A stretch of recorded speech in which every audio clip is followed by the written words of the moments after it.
बहुत साइड में बहुत, वहां से कम जितना वीडियो पड़ल उतना वायरल बा। बड़ा सम्मान से आप लोग सुनी ले जा।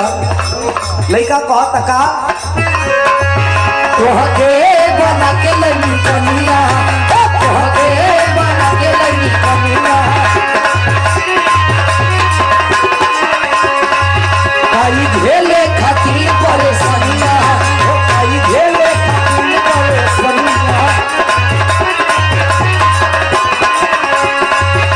अरे धनी हमर हमरे ला माना ना बैंक में रखाई जवनिया। अरे धन हमरे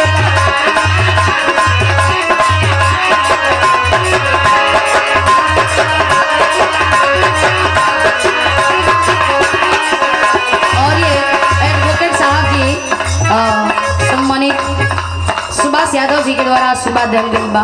बहुत बहुत प्रणाम बा। कहे का मन में जब तोहरा सपन रही राजा जी, मन में जब तोहरा सपन रही राजा जी, ए हो पतले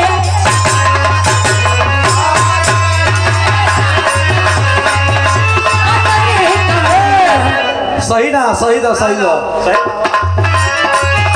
मन में जब तोहरा सपन रही राजा जी, मन में जब तोहरा सपन रही राजा जी, अरे बदले मच्छी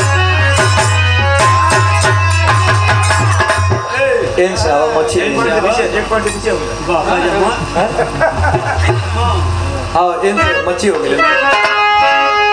इनकी बारी से, इनकी दान से ना, इनकी दान से।